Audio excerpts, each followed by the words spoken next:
주님의 십자가가 우리 죄를 용서하시고 내가 구속받았다 하는 의미가 정말 무엇인지에 대해서 어떤 분들은 좀 오해하고 계시고 또 어떤 분들은 좀 확실하게 이해하지 못하는 분들이 꽤 있는 것을 발견하게 됩니다. 그래서 우리가 이 간단한 구속의 의미에 대해서 함께 좀 생각해 보는 시간을 갖도록 좀 해보겠습니다. 빌립보 2장 5절부터 8절까지 있는 말씀을 좀 먼저 읽어보십시다. 너희 안에 이 마음을 품으라 곧 그리스도 예수의 마음이니 그는 근본 하나님의 무엇이나 본체시나 본체란 말은 무슨 말입니까? 하나님과 똑같은 본성을 가지고 계신 분이다. 그런 뜻입니다. 그러면 여러분 OX 문제입니다. 예수님은 여호와 하나님이시다. O입니까? X입니까? O죠. 예수님은 여호와 하나님이세요.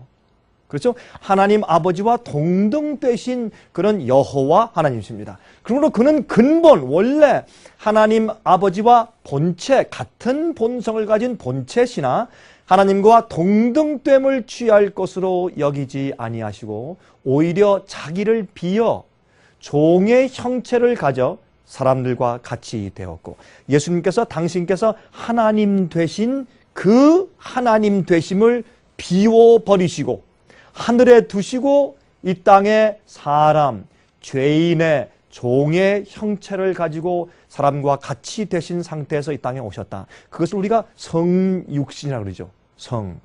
사람의 육체가 되었다. 영어로 incarnation. 사람의 육신이 되었다고 해서 성육신이라고 그렇게 이제 성경은 말씀하고 있습니다. 자, 하나님이 사람이 되었다.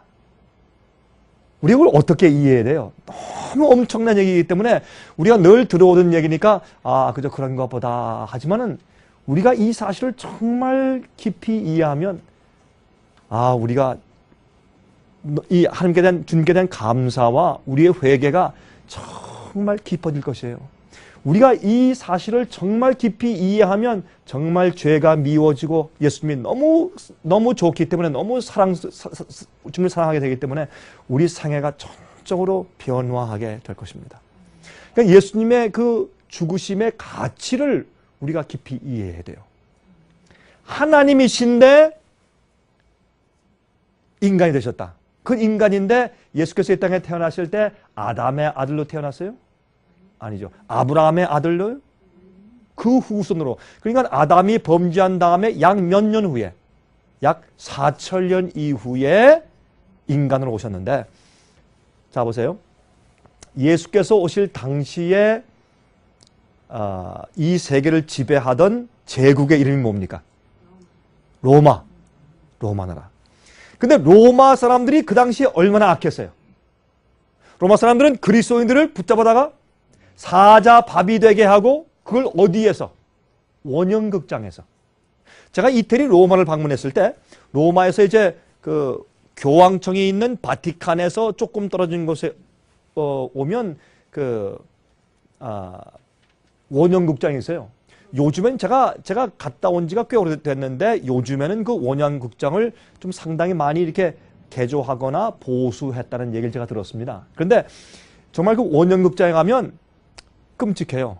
옛날 생각들을 하면서 이렇게 보면 이 바닥이 다 없어졌으니까 바닥 밑에 있던 그 지하실 방들이 지금 다 질비하게 보이고 사람들이 이렇게 구경하던 그 좌석들이 이렇게 원형극장 아니야 이렇게 쭉 이렇게 보이는데 그건 뭐냐면 그 밑에는 검투사들 서로 이렇게 칼싸움을 하면서 서로 죽이는 거 그런 검투사들이 갇혀 있던 방 또 야수들을 사자 뭐 이런 야수들을 갖다가 이렇게 곰 이런 것들 호랑이 이런 것들을 갖다가 이제 두었다가 그리스도인들을 거기에 풀어줘요. 그리고 사자를 풀어요. 그러면 사자가 가서 사람을 물어뜯고 그냥 그렇게 이제 그런데 풀기 전에 이 사자를 며칠 동안 굶겨요. 사자가 얼마나 배고파요. 배고픈데 사람을 보니까 그냥 가서 달려들어서 뜯어먹는 그것을 보면서 어떻게 했어요? 그 사람들이 와인을 마시면서 웃으면서 박장대소하고 박수를 치면서 노름을 했어요. 자, 이번 사자가 저 사람을 몇 분 만에 죽이는가? 그래서 나는 1분 만에, 난 2분 만에 하고 돈을 걸었어요. 그게 원형극장이에요. 그렇게 인간이 타락하고 악해졌을 그 당시에, 그리고 사람을 갖다가 죽여가지고 불에 태워요. 화형. 그리스도인을 불에 태워서 화형을 시켜서 어떻게 해요? 불을 다 끄고 그리스도인들을 불에 태워서 화형시켜서 확 타오르는 그 불빛 아래서 그들이 웃으면서 술을 마시고 즐겼던 곳이 원형극장이에요. 그만큼 인간이 도덕적으로 타락할 대로 타락하고 악한 기질을 가지게 될 정도로 악해진 것이 아담이 타락한 이후에 죄를 하나 지었기 때문에 그 다음부터 생긴 결과가 쌓여서 4,000년이 지나니까 인간이 그렇게 극악무도하게 악하게 됐을 그 당시에 예수님께서 그러한 인간의 모습과 인간의 본성과 인간의 육신을 쓰고 이 땅에 오셨다. 이게 얼마나 놀라운 얘기예요. 하나님이 사람이 되셨다. 죄인의 모습으로 오셨다. 근데요, 사람들이 이렇게 생각해요. 예수님께서 이 땅에 오실 때 사람의 타락한 이 육신 모습, 요 겉에 요거 몸만 그냥 이렇게 옷을 입듯이 살짝 입으셨지 그 안에는 완전히 하나님이셨지 않느냐. 그러니 뭐 몸만 그런 것이지 예수님의 하나님이 그 속에 싹 들어가 있는 것이니까, 예? 싹 들어가 있는 것이니까 사실은 우리가 당하는 것처럼 그런 고초나 우리가 당한 것처럼 그런 시험과 유혹을 당하시진 않으셨다. 하나님이시니까. 이렇게 생각하는 사람들이 대부분의 그리스도인인 것을 제가 이해해요. 여러분들도 그런 생각을 많이 하시죠? 그러면 문제가 돼요. 왜 문제가 되는가? 그러면 예수님이 히브리서 읽어보시면 히브리서에 뭐라고 했어요? 예수님께서 한결같이 우리와 한결같이 시험을 받으신 자로되, 예? 뭐는 없으시니라? 죄는 없으시니라 그랬죠? 그러면 보세요. 모든 일에 한결같이 우리와 같이 시험을 당하셨다. 그런데 우리 인간의 타락한 몸만 예수님께서 옷을 입듯이 싹 입었는데 그 속엔 누구야? 하나님이시라면, 그러면 그 하나님이 어떻게 우리 인간처럼 똑같이 유혹과 시험을 받으세요? 문제가 돼야 안 돼요. 그렇게 돼버리면, 그렇게 생각해버리면 예수님은 우리의 모본이 될 수가 없어요. 왜요? 우리처럼 한결같이 시험을 받으실 수가 없기 때문에 하나님이시니까. 싹 겉모양만 화장만, 인간으로 화장만 하신 거예요. 화장만 하고 옷만 싹 입어서 오셨는데 그 안에는 하나님이신데 어떻게 감히 마귀가 하나님을 시험해? 시험도 안 받지. 하나님이 마귀한테 시험 받아요, 안 받아요? 하나님은 안 받지요. 근데 하나님이신데 무슨 유혹과 시험을 당하고 한결같이 모든 일에 우리 같이 시험을 당하셨지만은 죄는 짓지 않으셨다. 그렇게 되어 있단 말이에요. 그러면 그 말이 맞지 않게요. 그러므로 예수님이 이 땅에 오신 것을 우리가 올바로 이해해 보면 그게 아니란 말이에요. 그거는 사람들이 오해한 것이에요. 하나님이 전적으로 인간이 되신 것이에요. 100% 인간이 되셨어요. 그러면 어떤 사람 저한테 이래요. 아니 그러면 목사님 얘기는 그러면 예수님은 이 땅에 사실 때 하나님은 아니셨단 말입니까? 그 뜻은 아니에요. 예수님은 100% 하나님이셨고 동시에 100% 인간이었어요. 이것은 신비예요. 우리가 다 이해할 수 없어요. 그러나 우리가 어떻게 이해할 수 있느냐 하면 성경 말씀에 비춰보면 예수님이 이 땅에 사실 땐 100% 인간으로 사셨어요. 그렇기 때문에 이게 무슨 말인가 잘 보세요. 하나님의 그는 근본 하나님의 본체세 여호와 하나님이신데 하나님과 동등됨을 취할 것으로 여기지 아니하시고 오히려 자기를 비어 하나님이심을 비우셨단 말이에요. 하나님이 심을, 그러면 하나님의 심이 어떤 것이냐? 제가 물어보겠습니다. 여호와 하나님, 그러면 하나님의 본성의 특성이 세 가지가 있어요. 그것 때문에 우리가 하나님이라 여호와시다 라고 얘기해요. 그 세 가지 특성이 뭐예요? 제일 먼저, 예? 전지, 전능. 그렇죠? 그 두 가지가 있어요. 전지는 뭐예요? 전지는 뭐예요? 모든 것을 아신다. 처음부터 끝까지를 아신다. 과거를 아시고 현재를 아시고 미래를 이미 다 아신다. 모든 것을 아시는 전지하신 하나님. 두 번째, 전능하신 하나님.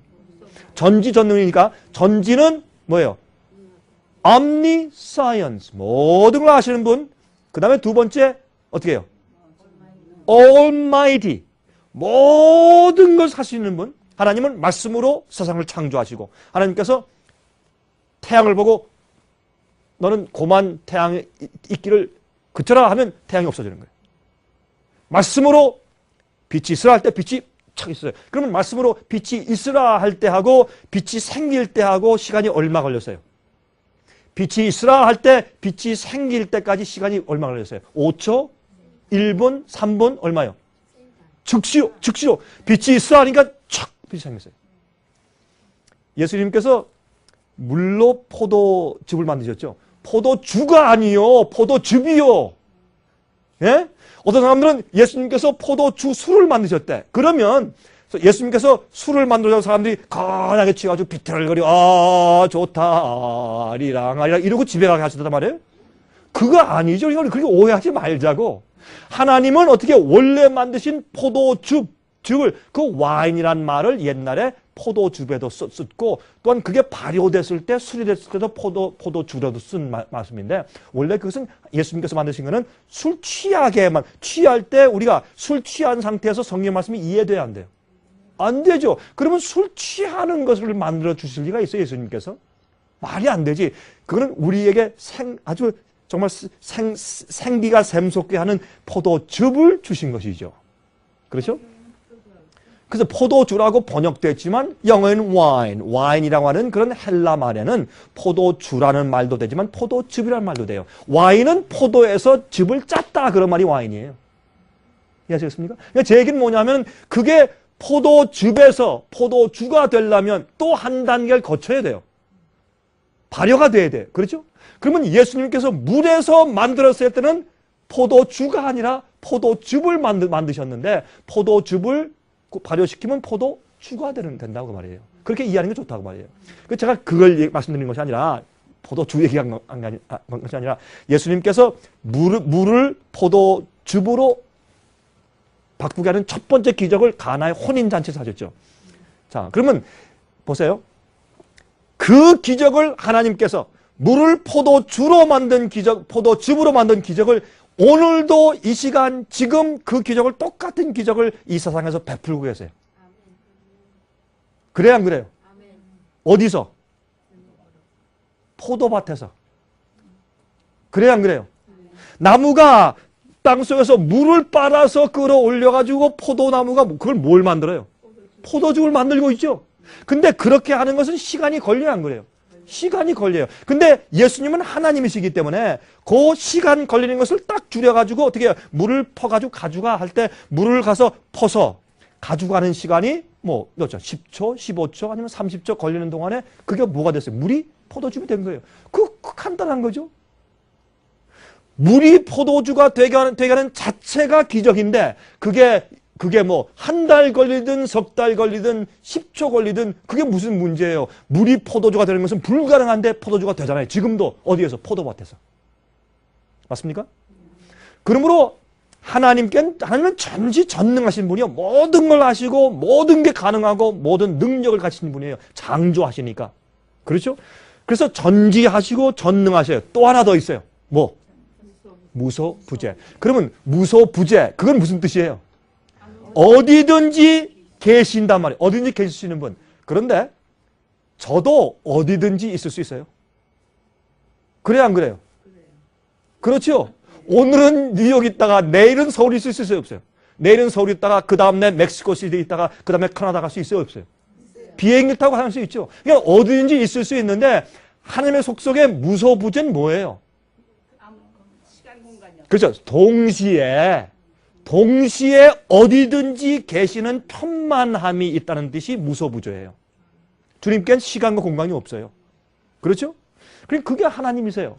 자, 그러면 이 세 가지를 예수께서 이 땅에 오실 때 하늘에 벗어서 그 하나님 되신 권능과 전지하심과 전능하심과 무소부재성을 하늘에 벗어서 비워서 두시고 인간으로서 이 땅에 오셨단 말이에요. 그게 이 말씀이요.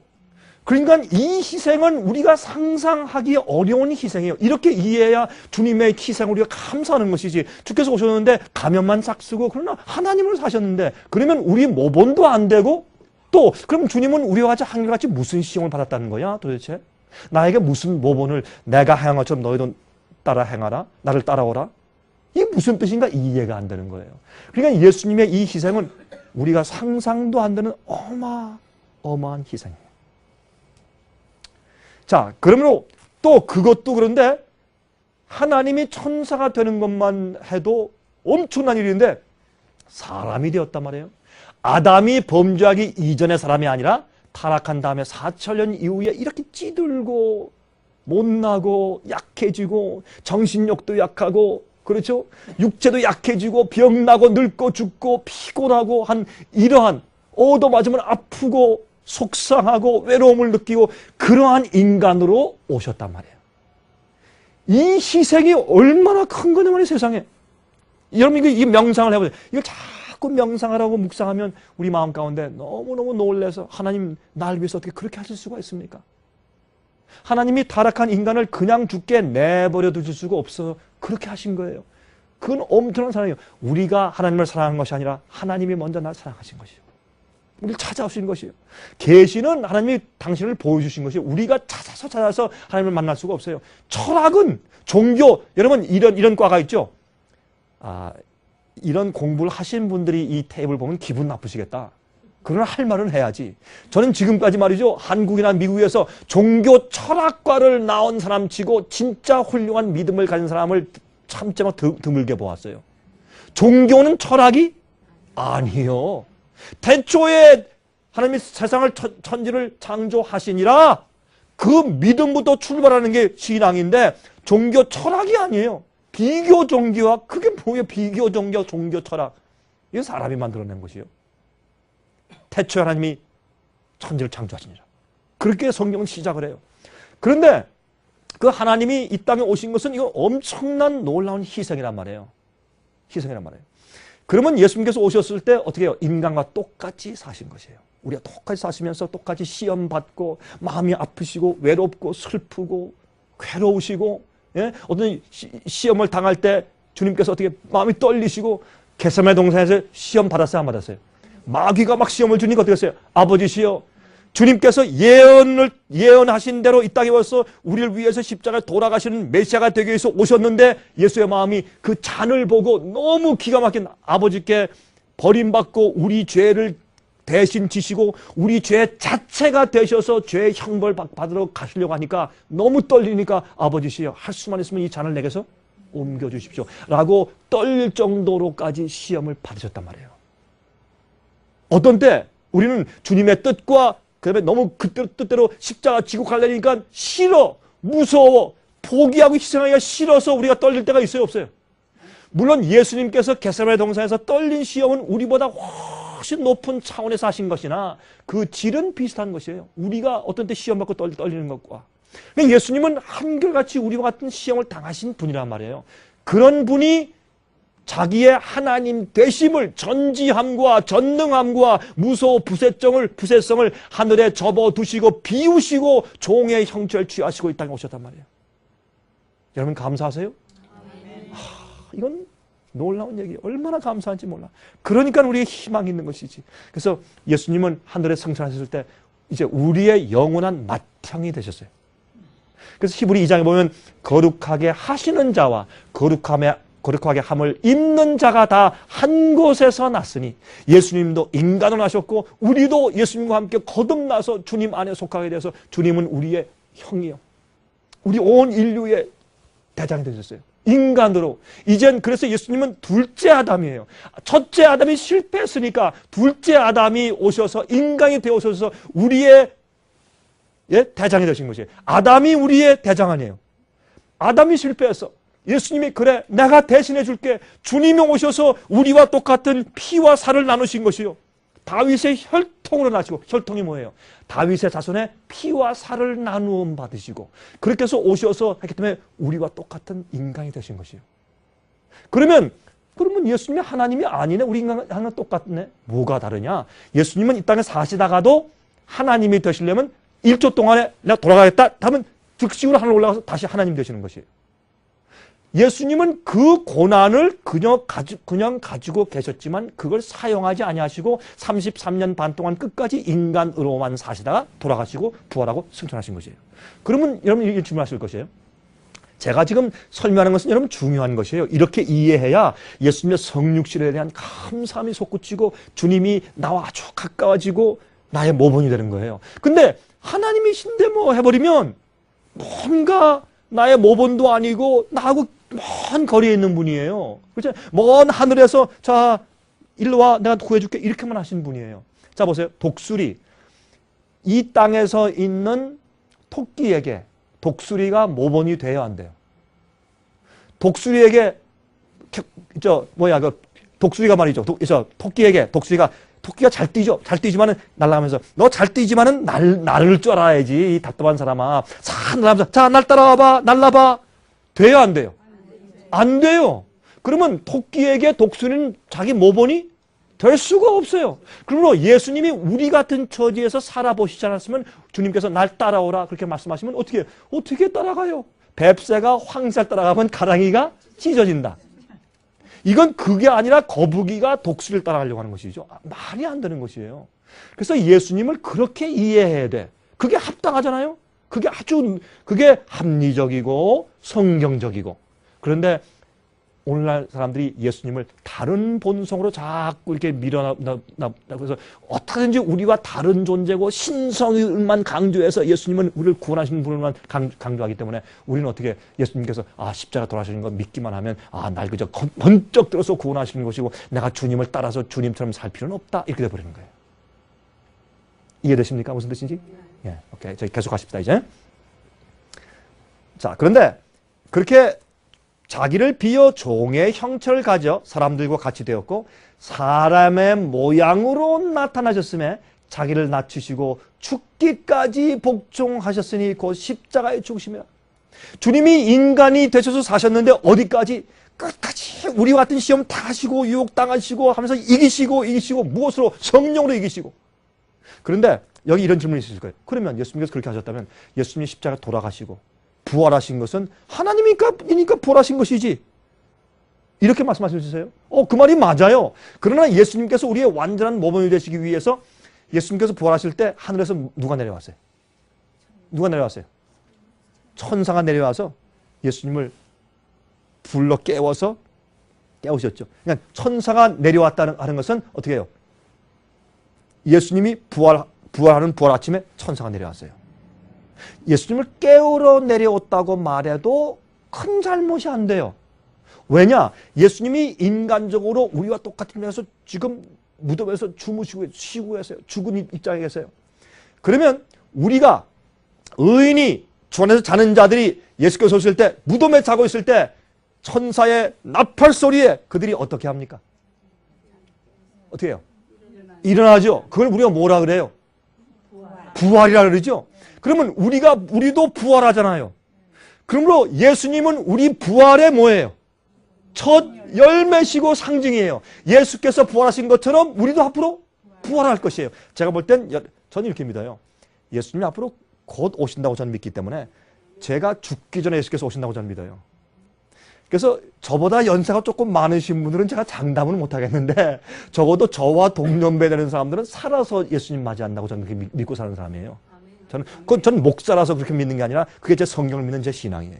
그러면 예수께서 오실 때 우리는 살아서 죽음을 맛보지 않고 후련히 눈을 깜짝할 사이에 후련히 in a twinkling of an eye 눈을 깜짝할 사이에 좀 과정 깜짝 사이에 우리 몸이 변하다 보니까 주림이 없어졌어요. 전혀요. 제가요 젊을 때는요 저도 예뻤어요. 젊을 땐 저도 참 제가 보기 좋았는데 이제 나이가 들고 머리가 하얘지니까 이제 옛날 모습이 다 없어지고 어떤 날 제가 이렇게 이제 머리를 빗고리 가다가 아이고 자네도 이제 늙었구만 이제 그런 생각이 들어요. 옛날엔 저는 죽어도 안 늙을 줄 알았거든요. 저는 생전 안 늙을 줄 알았는데 우리 어머님도 그러셨죠. 옛날에 처녀 때는 나는 절대 안 늙으리 생각하셨죠. 예? 그렇죠? 그런 생각이 드시죠? 젊을 때는. 근데 우리는 늙고 주름이 가고 말이죠. 잔주름이 가고 참 어떤 때 힘들고 어떤 때 허리도 아프고 말이죠. 다리가 떨리고 어떤 때 이빨도 아프고 눈이 침침해지고 그렇잖아요. 우리가 먹으면 그래도 우리는 소망이 있어. 예수 오실 때 주님 오십니까? 할 때 갑자기 어떻게 해요? 살아있는데 몸이 변하는데 보니까 주름이 없어.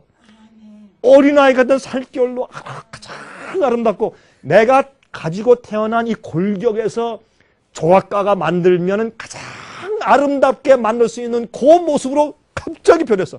야, 이거 누구야? 누구야? 이거 나네? 나긴 난데 내가 아니야. 이게 생시야, 꿈이야. 보면서 죽지 않는 불멸의 몸이 생겨요. 죄의 본성이 없어지고 그때 우리가 갑자기 이렇게 놀랄 때 죽음에서 부활하는 우리의 가족들이 보여. 어머니, 아버지, 얘야, 아들아, 딸아, 친구야, 형제요, 교인아, 장로님, 집사님, 그냥 부둥켜 안고 감사하면서 안고, 어때요? 죽었던 남편을 만나고, 죽었던 부인을 만나고, 죽었던 부모를 만나고, 할아버지, 할머니 만나고, 그리고 막 기뻐서 이렇게 얼싸는데 보니까 어떻게, 우리가 비행기를 탄 것 같아. 둥둥 떠, 이렇게. 둥 떠서 이렇게 승천해서 올라. 그때 우리가 얼마나 놀라겠어요? 그래서 먼저 죽은 자, 죽어서 잠자는 자도 먼저 가지 못하고 살아있는 자도 먼저 가지 못하고 그들이 합쳐서 공중에 끌어올려서 공중에서 주를 만날 것이라. 그리고 우리 한정할 것이라. 이 여러 말로 너희가 서로 어떻게 하라? 위로하라. 여러분들 여기서 남편을 잃은 분 계세요? 부인을 잃은 분 계세요? 부모님을 잃은 분 계세요? 자식을 잃은 분 계세요? 걱정하지 마세요. 우리가 제외하는 날이 와요. 그래서 우리가 어떻게 해야 돼? 소망이 있는 사람들이요, 예수님 안에서. 그렇죠? 그러니까 그런 경험을 그때 가서 우리가 하게 된단 말이에요. 그러니까 그때도 부활하는데 예수님도 우리의 모본으로 그렇게 부활하신 거예요. 그래서 예수의 부활은 우리의 부활을 상징하는 것이에요. 예수님이 죽음자 가운데서 부활하지 못했더라면 우리는 소망이 없는 사람들이요. 맞아요? 맞아요? 예수님이 부활했기 때문에 나도 부활이 있고 우리 죽은 사람들 가족도 부활이 있다고 증명되는 것이 아니에요. 예수님이 부활하신 것은 왜? 인간으로 사시다가 죽으시고 인간으로 부활하셨기 때문에 나도 저렇게 부활이 있다라는 것을 증명하신 것이에요. 근데 하나님이니까 부활하신 것이지. 그럼 우리는 인간인데. 그래서 예수께서 이 땅에 오신 것을 우리가 똑바로 이해해야 돼. 이것을 오늘날 기독교에서 많은 그리스도인들이 이것을 그저 흐리멍텅하게 예수님이 이 땅에 오셨다. 내 구세주로 죄값을 갚으시기 위해서 십자가 돌아가시고 이 땅에 사셨다. 그렇게만 쉽게 이해하고 그 안에 있는 실속의 내용이 무엇인지를 깊이 알지 못하기 때문에 오해하는 것이에요.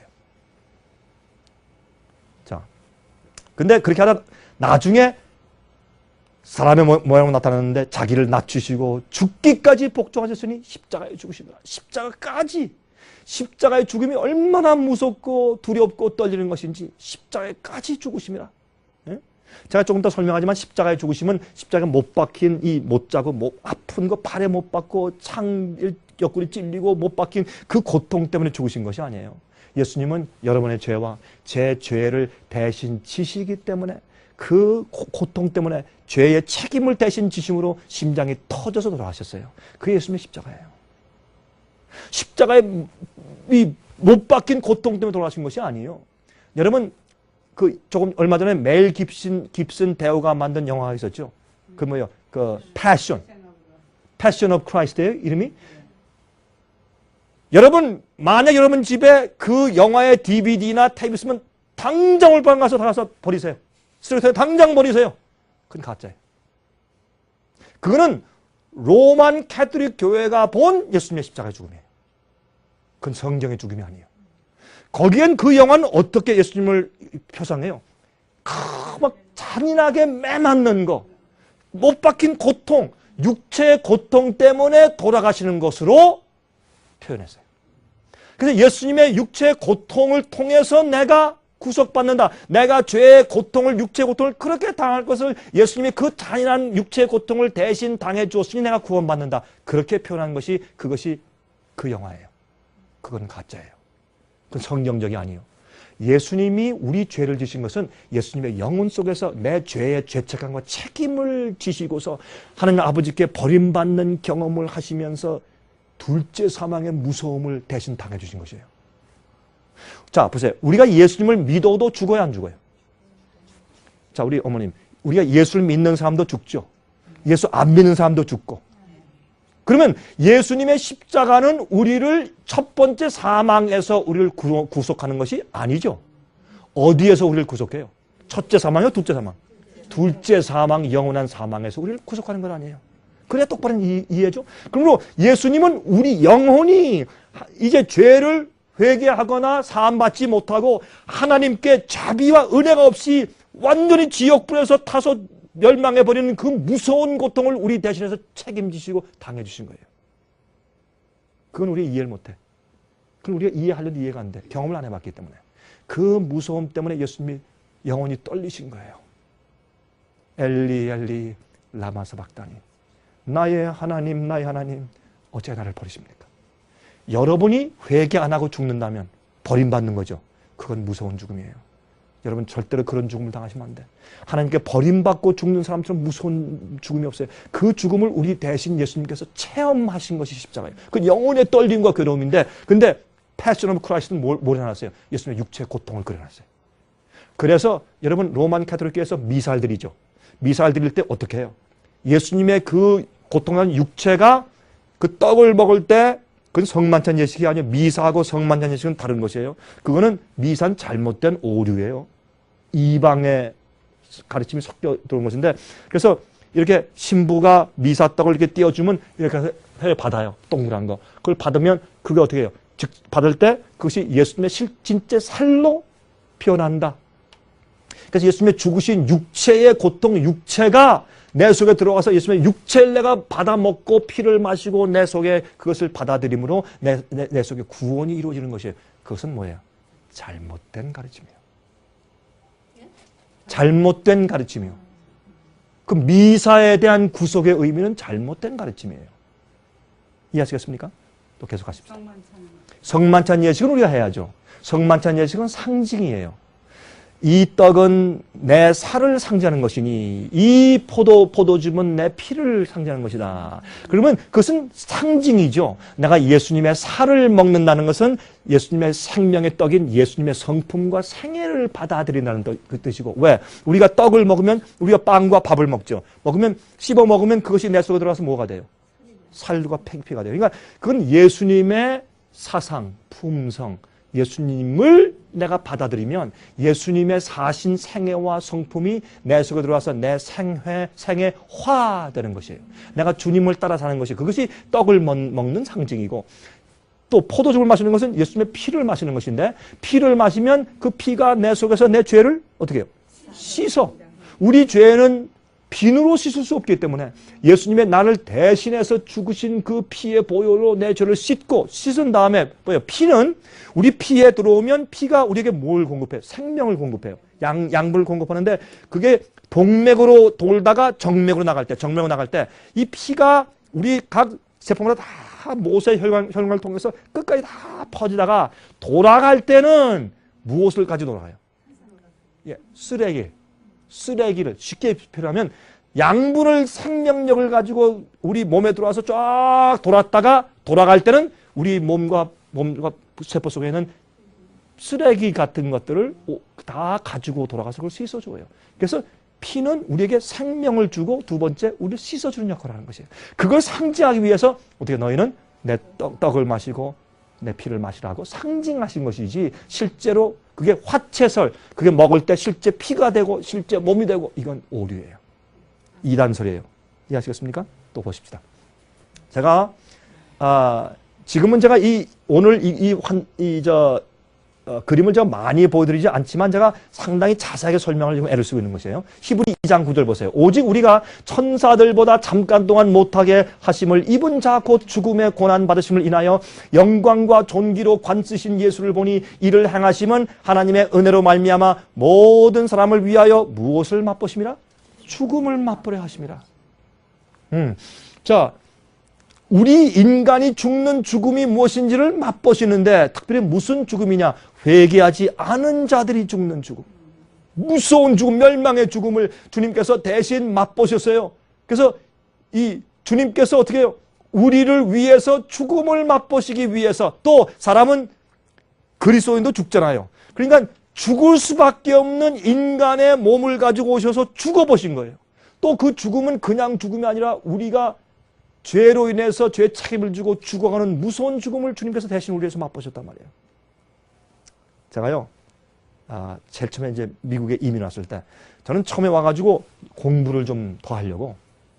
그런데 전 모르는데 와보니까 처음에는 학교 들어가기 어렵대요. 처음에는 물론 영어는 뭐 열심히 하면 따라갈 수 있다고 치더라도 학자금이 뭐 있어야지. 이런 대학에 비싸잖아요. 안 그러면 론을 하든지. 그래서 보니까 이거 안 되겠다 해서 내가 조금 있다가 조금 내 학자금을 모은 다음에 아니면 장학금이 생기고 하면 내가 공부를 해야 되겠다는 생각을 가지고 돈을 잘 안 가져왔으니까 우리가 돈을 제가 몇백 불만 가져왔으니까 용감하게 미국 올 때 말이에요. 그런 다음에 이제 우리 집사람은 뭘 했느냐? 우리 집사람은 간호원이니까 그때 이제 간호원으로 이제 취직을 해서 이제 일을 하고 저는 목사인데 제가 미국에 온 지가 30년이 넘었으니까 옛날 얘기예요. 그러니까 이제 처음에 와서 목사인데 무슨 제가 뭐 목수 일을 할 수 있어요. 대장간 일을 할 수 있어요. 제가 뭘 뭐 기술이 있어야죠. 뭐. 그러니까 어떻게 잘할 수 없이 제가 할 수 있는 거는 복음을 전하는 것이나 아니면 종교적인 서적을 파는 것밖에 없어요. 좀 그래서 제일 처음에 와서 종교 서적을 파는 문서를 가지고 전도하는 사람을 일을 했어요. 제가. 처음에 와가지고 제일 첫 번째 얻은 짭이 뭐냐? 종교 책을 집마다 방문하면서 파는 거. 그걸 했는데 제가 고생을 많이 했어요. 그때 뭣도 몰라서 그냥 한국인 줄 알고 미국 사람 집에 와서 무조건 문 두드리면 어떤 사람들이 조그만 거죠. 이렇게 내다보고서 탁 닫고 들어가서 뭐 인기척도 안 해. 뭐 문도 안 열어주고 대꾸도 안 해. 전 처음에 와서 그랬어요. 야, 이 미국 사람들은 참 고약하다. 예의도 없다. 문 두드리는데 인사도 안 한다. 그렇게 생각했는데 보니까 미국 사람들이 원래 그래. 그리고 제가 참 고생을 하면서 어떤 때는 참 주님께서 어떤 사람 만나서 복음을 전하고 책도 잘 전하게 하시고 그런 여러 가지 참 경험을 했는데 한 번은 말이죠. 이제 그게 아니라 한 번은 하루는 우리 집사람은 이제 간호원이니까 병원에 가서 일을 하고 있는 중이고 저는 이제 들어왔는데 그날따라 책을 한 권도 못 팔았어요. 아무것도 책 못 팔으니까 아주 제가 기운이 쭉 빠져가지고 낙심해가지고 어깨는 쭉 터져가지고 이렇게 이제 집에 들어오는데 집에 들어오는데 우리 집사람이 반겨주는 사람이 있나 아무도 없는데 혼자 지금 아파트에 들어오는 거예요. 아파트 들어오는데 참 외롭잖아요. 쓸쓸하고 또 낙심되고 이러고 들어오는데 보니까 우리 아파트 문에 말이죠. 개미들이 두 줄인데 한 줄은 쫙 들어가는데 한 줄은 나와요.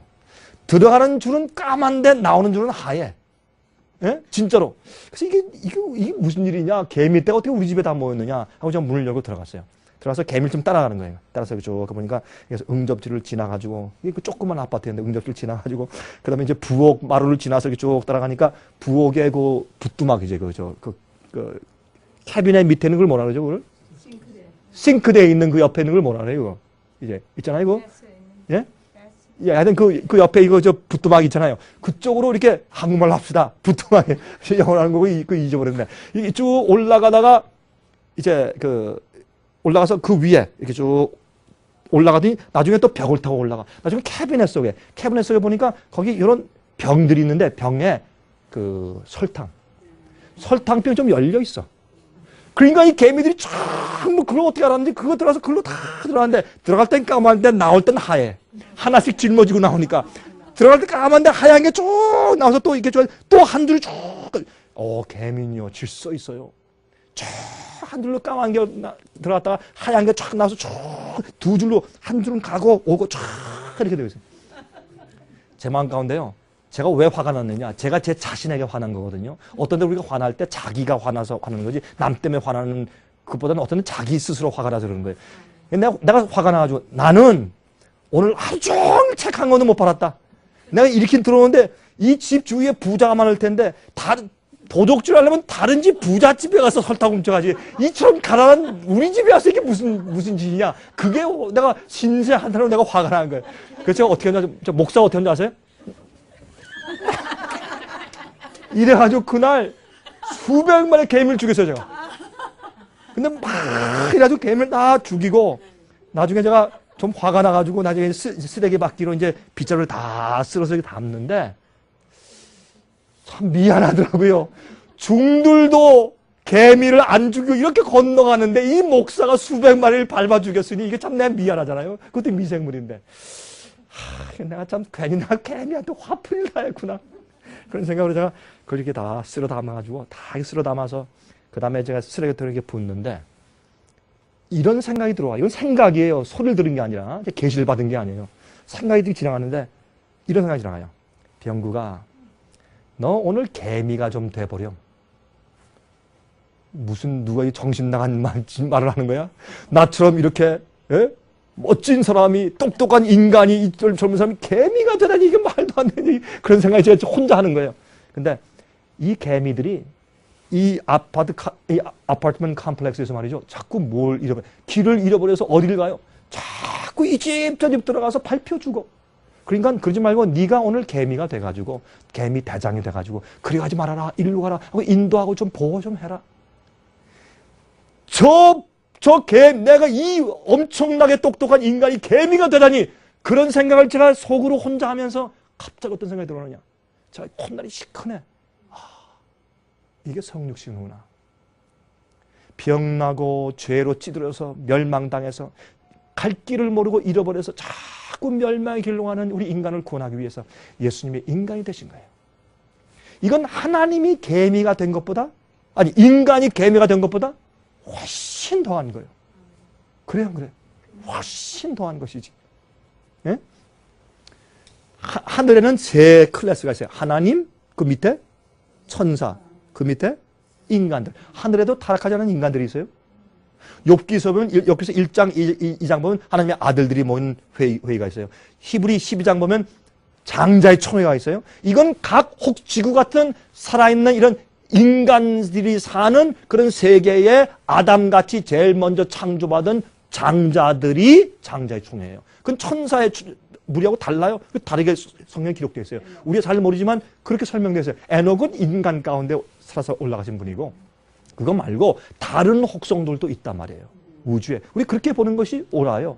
우리가 모르지만은 근데 이 지구는 타락했지만 지구처럼 타락하지 않은 혹성들이 있다고 보는 것이 합당해요. 성경을 가만히 읽어보면 우리가 지금 보지 못하지만 우리 나중에 가서 봅시다. 나중에 가서 보면 여러분들 저한테 그래요. 아유 강 목사님 말씀이 옳았어요. 다 그러실 거예요 저한테. 나중에 가서 보자고 예수님 오신 다음에.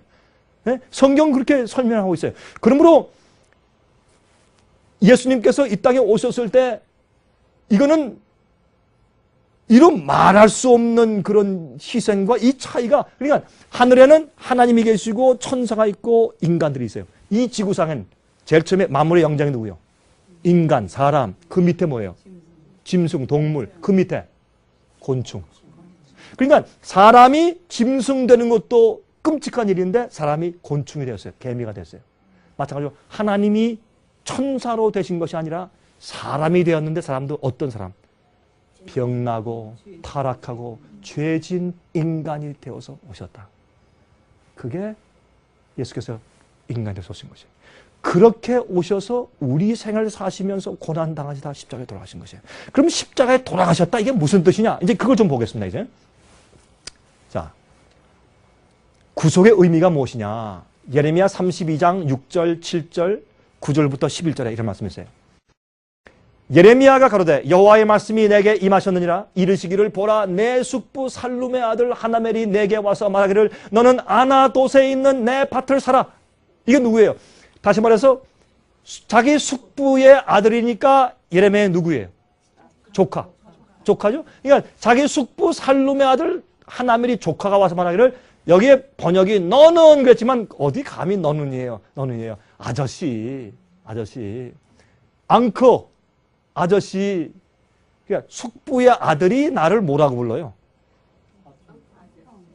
숙부의 아들이 나를 뭐라고 불러요? 숙부의 아들은 내 조카가 나를 뭐라고 불러요? 예? 삼촌, 내 밭을 사주세요. 그렇게 좀 되는 거예요, 이게. 그런데 이게 누가? 하나님께서 말씀하기를 내 조카가 와서 이렇게 너한테 부탁할 거다. 그때 이 기업을 물을 권세가 내게 있느니라 하리라 하시더니 이 기업을 물은다는 말이 구속이에요. 기업을 물은다. 이게 뭐냐? 이게 redemption, redeem. 우리 우리 영어 찬송가에 redeem by the blood of the Lord. 그렇죠? redeem by the blood of Christ, Jesus, God. 하나님의 피로 내가 구속을 받았다. Redeemed by the blood. 피로 내가 구속받았다. 그렇게 찬송을 부르잖아요. 그러니까 이게 뭐냐? 기업을 물을 권리가 내게 있다. 이게 뭐냐면 가난한 내 친척 가운데 가장 가까운 친척 가운데 너무 가난해서 땅을 팔았어요.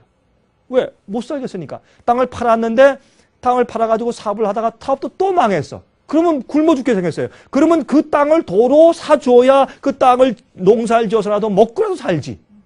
그래서 그렇게 고생하는 이웃이 있으면 그 친척이 있으면 그 친척의 제일 가까운 친척이 그 사람을 위해서 그 땅을 도로 사줘요.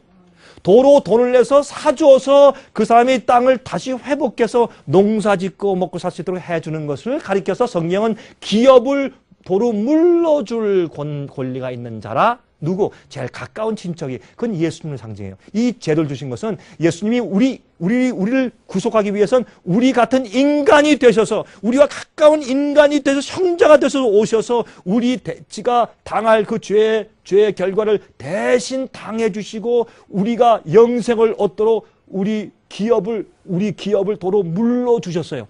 이것을 성경은 구속을 얻었다라고 말하는 거예요. 그게 구속이에요. 구속은 돈을 값을 주고 도로 사주었다. 그게 구속이에요. 이건 구원이란 말과 조금 단어가 다른 말이에요. 그렇게 설명된 게 그게 구속이에요. 내 숙부의 아들 하나멜의 아닷돛에 있는 밭을 사는데 은 17세겔을 달아주되 증서를 써서 임봉하고 증인을 세우고 은을 저울에 달아주고 법과 규례대로 임봉하고 임봉치 아니한 매매 증서를 내게 취하여. 보세요. 은 17세겔은 무엇인가? 그 당시에 노예 한 장정에 사는 값이에요. 은 17세겔은 예수님이 얼마에 팔렸어요?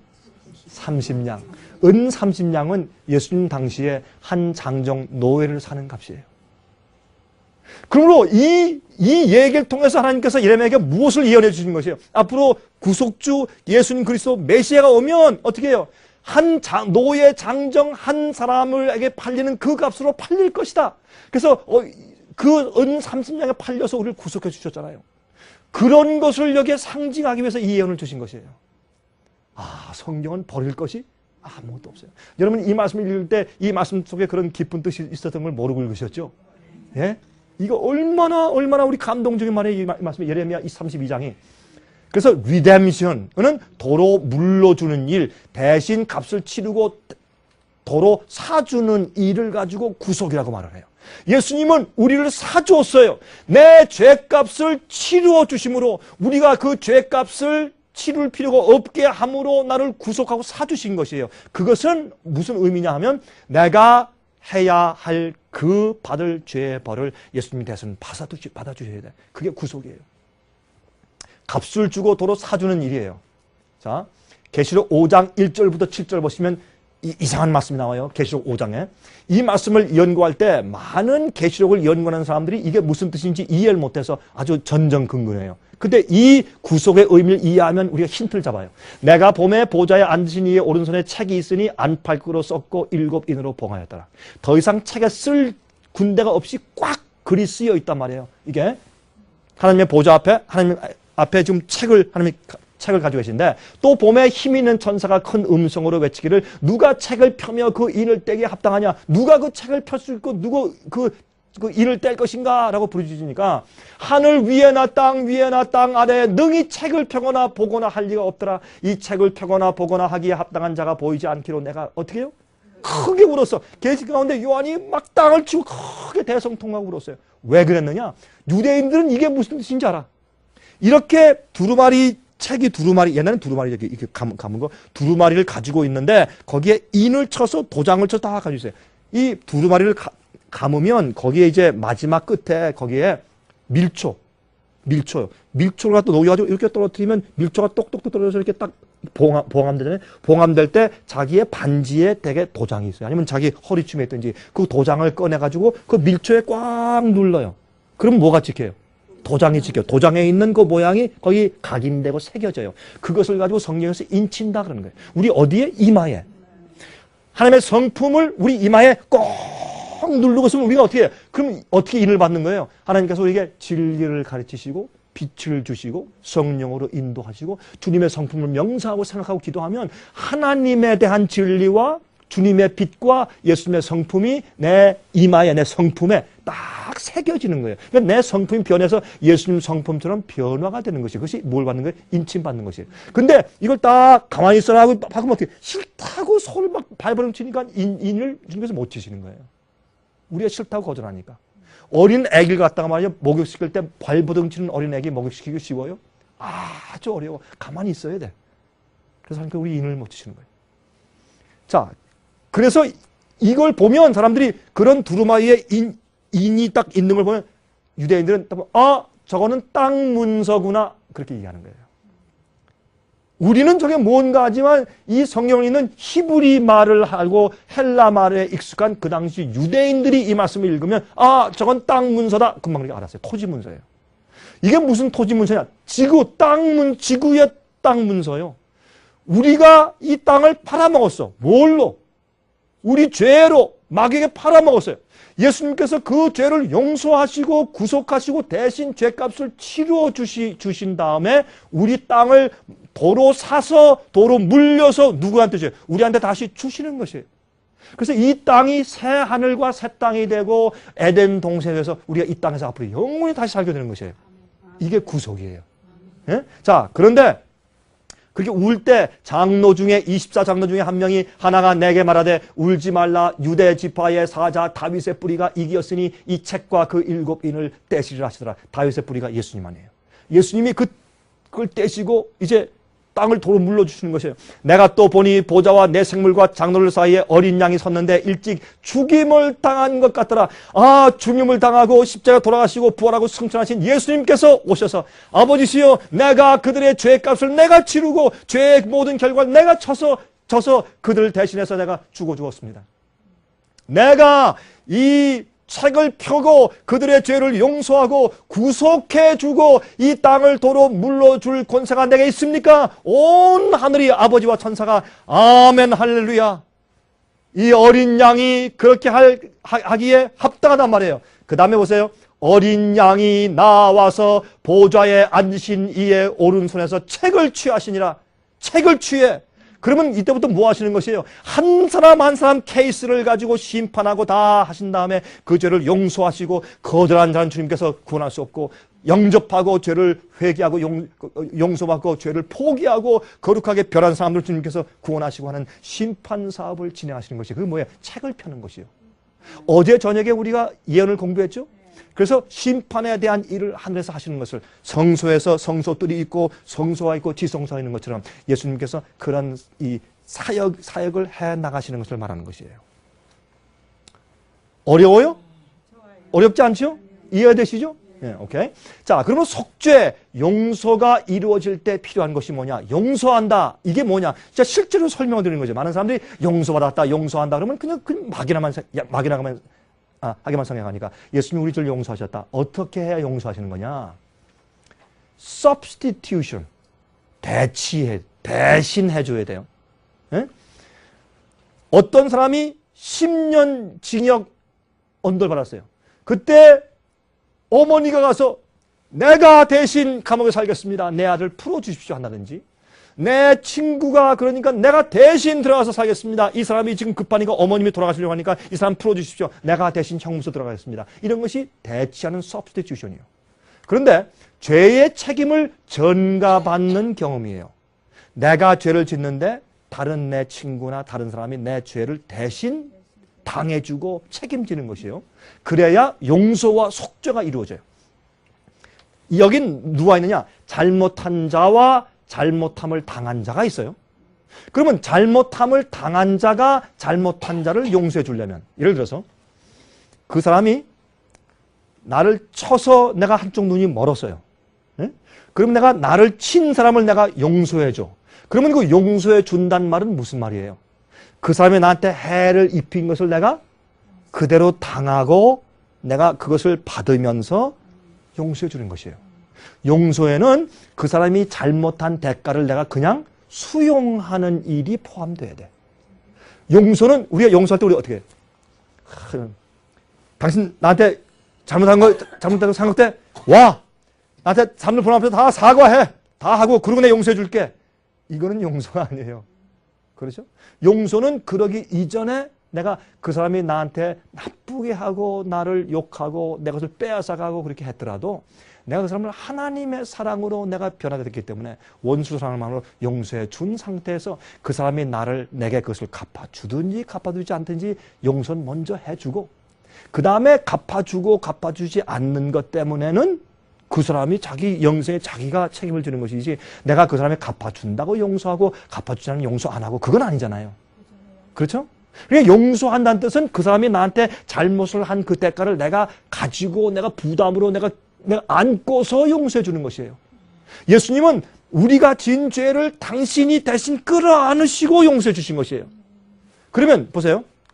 그러면 용서하려면 잘못한 자의 잘못을 당해줘야 돼요. 그렇죠? 이건 천사가 할 수 없어요. 왜? 천사도 피조물이요. 하나님이 인간을 창조하시고 법을 만들었어요. 죄는 뭐예요? 하나님의 법을 어기는 것이 죄, 계명을 범하는 것이 죄예요. 그러므로 죄를 지었다고 하는 것은 법을 만드신 하나님의 뜻을 어긴 것이에요. 창조주가 만든 피조물에게 계명을 주셨어요. 그걸 범하고 반역했어. 그러면 하나님께서 어떻게 하시는 것이에요? 내가 널 만든 창조주이기 때문에 내가 너의 죄를 내가 책임질게 하고 우리 죄를 당신이 책임지셨어요. 그러면 그 죄를 책임진다는 것은 뭐예요? 내가 받을 죄의 대가와 형벌을 예수님이 대신 당하셔야 돼. 그것이 대속이에요. substitution. 대신해서 속해주는 것이에요. 천사는 그 일을 할 수 없어요. 아무도, 가브리엘도 그 일을 못해. 창조주만 할 수 있어요. 그 일은. 그렇죠? 그러면 보세요. 예를 들어서 살인 당한 자가 자기를 살인한 자를 용서할 때 그러면 나를 살려내. 그러면 용서할게. 그게 아니죠. 날 죽였으면 죽은 자는 죽은 자 어떻게 용서해? 아무것도 모르고 지금 땅속에 누워있는데. 그래서 이거는 예를 들어서 설명하자면 살인을 당한 자는 그래. 당신 나를 죽였지. 난 그래도 용서할게. 당신이 범죄한 그 결과를 내가 다 받고 끌어안을게. 그러나 나를 용서한다. 이게 용서해 주는 것이에요. 예수님이 그렇게 하셨단 말이에요. 우리가 지은 모든 죄와 죄의 대가를 대신 져주시고 용서해 주셨어요. 합리로 따지면 그렇다고 말이에요. 그렇죠?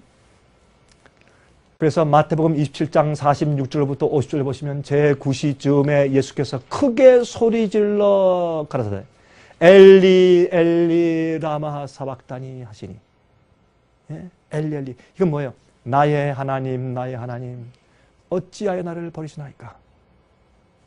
누가 버림받은 느낌을 느껴요? 여러분 이거는 순교예요 아니에요? 예수님의 돌아가심은 순교예요 아니에요? OX. 예수님의 돌아가신 것은 순교의 죽음이었다. 맞습니까? 틀립니까? 왜? 여러분들 좀 주저하시죠 지금? 다시 물겠어요. 예수님의 돌아가심은 순교의 죽음이었다. O예요 X예요? X죠. 순교자는 다른 사람의 죄를 대신 책임지고 죽는 게 아니기 때문에 순교자가 죽을 때 어떻게 기쁘게 죽었어요? 폴리카르는 뭐라 그랬어요? 화영대에 나갈 때, 저 불붙는 화영대가 내게는 장미꽃 재단처럼 보이도다. 그리고 찬송을 부르며 죽었어요. 그렇죠? 내 주께 가까이 그러면서 나가서 죽었다고 말해요. 그때는 내 주께 가까이 찬송이 없었지만은 예를 들어서 그런 찬송을 부르며 나가서 죽었다고 말이에요. 그러니 그 순교자의 죽음은 자기 죄를 책임지고 죽는 무서운 성벌이 아니에요. 자기는 용서받고 구원받았으니까. 근데 예수님은 어떻게 돌아가셨어요? 나의 하나님 왜 나를 버리십니까? 라고 소리를 질렀으니까 예수님은 순교가 아니지. 우리가 죄를 짓고 당하는 죄의 형벌 대신 짓고 책임지시니까 완전히 자비와 은혜에서 떠나서 죄인이 완전히 둘째 사망에서 멸망당하는 무시무시한 죄인. 그 형벌은 너무 겁나고 떨려서 심장이 터져버릴 정도의 고통을 대신 느껴주시도록 하신 것이죠. 그 예수님의 십자가 돌아가십니다. 그렇게 우리 이해해야 돼. 거기 섰던 자 중에 어떤 자들이 듣고 그러되 이 사람이 엘리야를 부른다 하고 예수님이 돌아가실 때 사람들이 예수님이 돌아가시는 것이 무엇을 의미하는지 몰랐어요. 지금도 많은 그리스도인들이 몰라. 무조건 예수님 날 위해 돌아가셨어. 무조건 믿으니까 내가 죄 용서받고 난 구원이야. 그렇게만 쉽게 이해해. 그러나 그 속에 주님이 나를 대신해서 당하신 고통이 무엇이며 하나님이 인간 되셨다는 것이 무엇인지를 우리가 가만히 명상하고 기도하면 뭐가 생긴 줄 아세요? 우리 마음 가운데 회개가 생겨요. 그때 하나님 어떻게 그렇게 하실 수가 있습니까? 하나님 감사합니다. 감사한 마음이 샘 솟듯이 조용히 솟고 솟고 솟고. 주님이 날 용서하시기 위해서 이런 경험을 하셨구나. 주님이 날 위해서 이렇게 희생하셨구나. 그걸 알면 점점 그 이해가 커지고 차고 차서 내 머리에 꽉 차면요. 뭐가 되는 줄 아세요? 그 다음부터? 하나님 앞에서 주님께서 원하지 않는 죄를 짓기가 어려워져. 너무 고마워서. 주님의 사랑에. 우리가요, 너 이거 하지 마. 그거요, 이거 하면 매 맞는다. 그러면요, 어떻게 해요? 그 앞에서는 안 해. 뒤에 가서 안 볼 땐 해. 그렇죠? 그러나 내 어머니와 아버지가 날 이렇게 사랑해서 저걸 하지 말라고 하시는구나. 아버지, 어머니 알겠어요. 고맙습니다. 하면 어떻게 해? 보든지 안 보든지 그거 해. 당자가 아버지 집에 있을 때 지겨웠어요. 아버지, 난 나갈래요. 나 내 돈 주세요. 아니, 이건 네 돈 아닌데. 아버지 죽으면 어차피 반은 내 거 될 거 아니에요. 내 거 주세요. 이렇게 해서 이렇게 건방이서. 아버지 그러니까 그럼 나 좀 살아있잖아. 아니요, 내가 가지고 나가, 돈 주시면 가지고 나가서 아버지가 죽었다고 생각하고 살게요. 어떻게 하면 돼요? 아버지한테 전화 안 할 거예요. 편지 안 쓰고 다시는 안 돌아올 테니까 내게 있어서는 as far as I'm concerned, 영어로 내게 있어서는 아버지는 죽은 거니까 나 돈 주세요. 아버지 죽은 거 마찬가지니까 나 나가겠어요. 그때 뭐래서 하나님께서 그 아들에게 당장에 돈을 주었다. 그게 하나님이에요. 하나님께서 우리가 이따가 태어나서 살 때 보면 우리가 저 시간, 저 정력, 저 건강 가지고 다니면서 나를 반역하는 악한 일 많이 할 걸 하나님께서 아시잖아요. 알아도 뭘 주셨어? 하나님의 제사를 주셨어, 우리에게. 그게 뭐예요? 우리 생명력, 정력, 건강, 우리 시간, 그거 아니에요? 근데 우리가 그거 가지고 뭘 했어요? 하나님께 기도도 안 하고 찬송도 안 하고 성경도 읽지도 않고 그런 사람들이 나를 위해 살면 우린 누구요? 당자요, 다. 안 그래요? 교회에 있는 사람들이 교회 다니면서 주여 주여 하고 찬송 부르고 기도한다고 할지라도 그들이 일주일 동안 살 때 하나님 없는 것처럼 사는 사람들은 전부 당자요. 그래서 성경에 예수께서 말씀하기를 너희는 먼저 이스라엘의 잃어버린 양들에게 먼저 가라. 오늘날 교회 안에 잃어버린 당자가 수두룩해. 하나님을 모르는 사람들, 자기를 위해 사는 사람들은 다 당자예요. 그렇잖아요?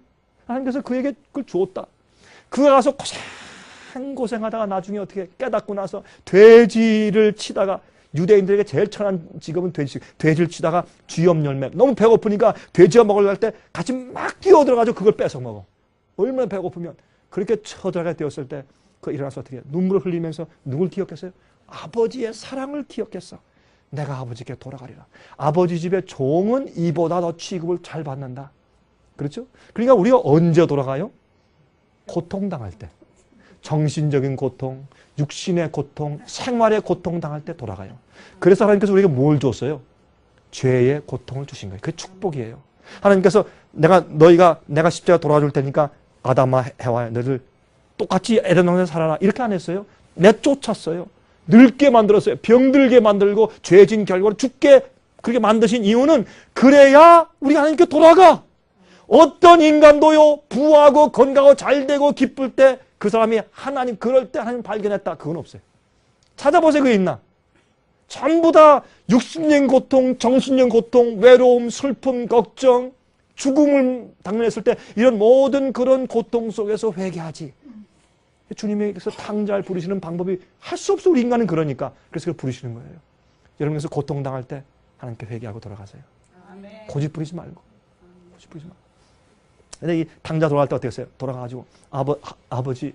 근데 성경 보면 상거가 뭔데? 아버지 쫓아가. 이렇게 멀리서 가물가물하지만 내 아들인 거 알아봐.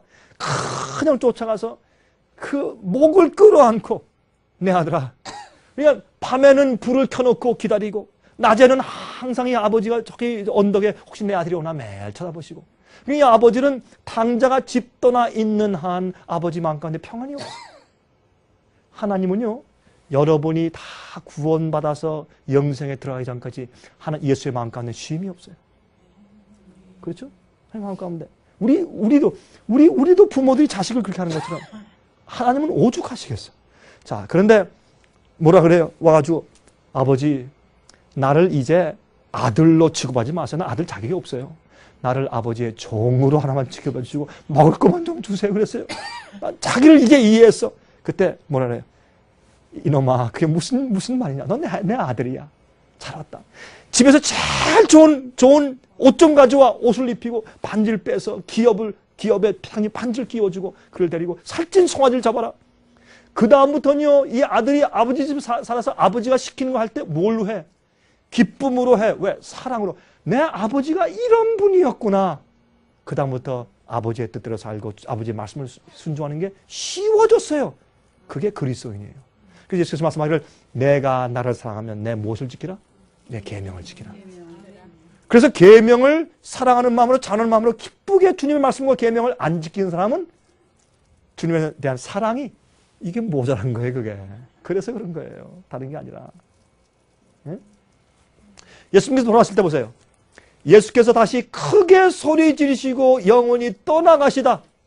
그러면 예수님께서 돌아가실 때 예수님께서 이렇게 돌아가셨어요. 십자가 돌아가실 때 아프다, 고통스럽다, 신음하시며 서서히 돌아가시다 그랬어요? 크게 소리 지르시다가 고개를 탁 떨구고 즉사하셨어요. 예수님은 즉사지 서서히 십자가의 고통으로 돌아가신 게 아니에요. 여기 보세요. 크게 소리 지르시고 영원히 딱 떠나버렸어요. 영원히 떠났다는 말은 영원히 싹 빠져나갔다 그게 아니라 예수님이 돌아가셨다 그 말이에요. 그런 표현이죠. 그러면 예수님이 갑자기 팍 돌아가셨어요. 심장마비로 죽는 것처럼 팍 돌아가셨어요. 즉사하셨어요. 왜? 예수님이 돌아가신 다음에 죽었는지 안 죽었는지 알기 위해서 로마 군대에 와서 뭐 했어요? 창으로 예수님의 옆구리를 푹 찔렀어요. 찌르니까 여기로 들어가니까 그게 어디로 들어갔어요? 폐로 이렇게 푹 찌르니까 여기서 폐로 가잖아요. 이렇게 폐로 가니까 여기서 뭐가 나왔다고요? 피와 물이 나왔다. 그거는 의학적으로, 이건 분명히 과학적인 얘기예요. 의학적으로 예수님의 심장이 터졌다는 증거예요. 예수님이 우리 죄를 대신 지시면서 너무 괴롭고 힘들어가지고, 예? 힘드니까 그걸 대신 죄를 지시고 아버지가 자비 없이 떠나가시는 그런 완전히 버림받은 죄인의 느낌을 느끼니까 견딜 수가 없으니까 주님께서 그 텐션 때문에 심장이 파열돼 버린 거예요. 파열되니까 심장이 터져버리니까 거기서 피가 확 나오는데 어디로 들어간 거예요? 허파, 폐로 확, 폐에 꽉 찬 거 피가. 차서 있으니까 피가 어떻게 돼요? 혈청과 혈구가 분리된 거예요. 피를 빼가지고 이렇게 병에 넣어보세요. 그럼 조금 있으면 혈청과 혈구가 가라앉으면서 혈청이 뜨는데 혈청은 빨간 물이에요. 그다음에 그 밑에 빨간 혈구가 가라앉아 있어요. 그걸 찌르니까 물과 피가 나온 거예요. 이건 예수님이 그냥 서서히 돌아간 것이 아니라 여러분의 죄와 제 죄를 대신 책임지시다가 견딜 수 없어서 심장이 터져 돌아가신 의학적인 증거예요. 그 예수님이 돌아가심이에요. 자, 그런데 보세요. 이 예수님의 십자가의 죽음을 우리가 잠깐 생각해 보도록 하십시다. 제가 어떻게 예수님의 십자가를 다 설명할 수 있을까요? 그러나 이렇게 우리가 합리적으로 설명하면 여러분이 이것을 가지고 집에 들어가서 이제부터 한번 가만히 명상하고 씹어보세요. 그러면 예수님의 십자가의 의미가 무엇인지 자꾸 우리가 이해하게 될 것이에요. 자, 예수님의 죽음은 순교자의 죽음이 아니었어요. 우리 죄를 대신 지신 죽음이었는데, 그래서 우리 죄를 대신 지시고 우리의 의가 되셨어요. 우리의 죄가 되셨고, 그래서 우리를 의인되기 위해서 의인이신 예수님께서 죄 자체가 되셨다고 고린도후서 5장 21절은 설명했어요. 예수님께서 이렇게 고뇌하신 것은 이 고뇌하실 때 너무 죄의 대가를 지시고 고뇌하시니까 하나님 아버지가 아무도 보지 못하게 흑암으로 거의 싹 가려버렸어요. 그래서 십자가 주위에 흑암이 있었죠. 돌아가실 때. 그래서 예수님의 고뇌 장면을 보지 못하게 하나님께서 그 흑암의 구름을 싹 쏴버리신 거예요. 너무 고뇌가 심하기 때문에. 이것은 죄의 책임을 지고 죽는 그 무서운 죽음이기 때문에 그걸 대신 경험해 주셨으니까 예수님께서. 이걸 우리가 이해해야 돼요. 자, 그래서 예수님께서 세상 죄를 지고 가신 하나님의 어린 양이에요. 세상 죄를 지고 가신, 대신 책임지고 가시고. 대신 죄를 지는 경험이 무엇인가 보세요. 베드로전서 2장 24절. 친히 나무에 달려 그 어디로? 몸으로 우리 죄를 담당하셨으니 이는 우리로 죄에 대하여 죽고 의에 대하여 살게 하려 하심이라. 저가 채찍에 맞음으로 너희는 나음을 얻었나니. 예수님께서 그 몸으로 우리 죄를 졌어요. 그러면 예수님이 우리 죄를 대신 지시고 우리 대신 매맞으셨으면 우리가 치료를 받아야 돼. 근데 어떤 그리스도인들은 예수님 십자가를 믿었는데 그의 생애와 성품이 치료가 안 됐어요. 똑같이 세상은 똑같아. 똑같이 경쟁하고 똑같이 싸우고 똑같이 교만하고 똑같이 시기 질투하고 똑같아. 세상은 다른 게 없어요. 그 사람은 예수님께 자기 죄를 드린 사람이 아니에요. 그렇죠? 자, 근데 몸으로 죄를 담당했다. 이게 무슨 말인가? 좀 더 보십시다. 고린도후서 5장 21절. 하나님이 죄를 알지도 못하신 자로 우리를 대신하여 죄를 삼으신 것은 우리로 하여금 저희 안에서 하나님의 의가 되게 하려 하십니다. 예수님이 죄 자체가 되신 것이에요. 이것이 무엇이냐 하면 죄책감의 경험이에요. 자, 우리 하나 좀 이해해 보십시다. 제가요, 여러분께 이제 찬미 부르면서 십자가에 대해서 감동적인 얘기만 하고 끝내버리면 여러분들이 십자가에서 감동은 받는데 십자가에서 예수님이 죄책감을 가지신 경험이 무엇인가라는 것을 분명히 이해할 수 없기 때문에 저는 이 시간에 뭐 하느냐, 십자가를 지시고 대속하시고 구속한 의미가 도대체 뭘 말하는 것인가, 그것을 성경적으로 제가 함정적으로 딱딱 단계적으로 설명을 드리는 것이에요. 이것을 설명을 듣고 이제 집에 가셔서 이제부터 예수님의 십자가를 다시 한번 생각을 해보시면 여러분들이 십자가에 대한 의미를 이제부터 진실로 이해하게 되는 것이에요. 죄책감을 대신 죄를 지셨다. 이것이에요. 만약에 여기 계신 우리 형제분이 여기에 있는 강 목사한테 사기를 쳤다. 저한테 5만 불 사기를 쳤다. 그럴 리가 없고, 참 신실하신 주님의 아들이지만은 예를 들어서 그렇게 했다 하십시다. 그런데 뉴욕의 길거리를 걷다가 맨하탄을 걷다가 원수는 외나무 다리에서 저를 딱 만났다. 그때 느낌이 어떨까요? 마음의 느낌이 떳떳해서 강 목사님 안녕하십니까? 이럴 수 있어요? 절대 그럴 수 없죠. 양심이 있다면. 그럼 어떻게 돼요? 그러면 갑자기 얼어붙어. 그리고 어떻게 돼요? 가슴이 어떻게 해요? 막 떨리죠? 그럼 식은땀이 나요, 안 나요? 식은땀이 나요. 두려움이 생겨요, 안 두려워요? 안 생겨요. 두려워요. 심판이 무서워. 떨려. 얼굴이 빨개져. 어떻게 할 줄 모르겠어. 입술이 말라가요. 말이 안 나와. 목이 막 맥혀서 이거 어떻게 하면 좋나 막 떨려요. 그게 뭐예요? 죄책감이에요. 여러분 가셔야 돼. 하나님께서 우리가 과거에 지은 모든 죄의 죄책감을 우리가 지금 당장 느끼게 하신다면 우리가 당장 다 죽어버려요. 우리가 견딜 수 없이고 떨리고 부들부들 떨면서 두려워가지고 심장이 터져 우리가 다 죽어버려요. 그만큼 죄책감은 무서운 것이에요. 죄의 책임을 지고 그 죄책감을 내가 느낀다고 하는 것은 무서운 일이요. 근데 그렇게 안 하고 우리가 회개했을 때 평안이 있고 우리가 죄를 졌어도 우리 마음이 지금 어때요? 화평이 있어요, 없어요?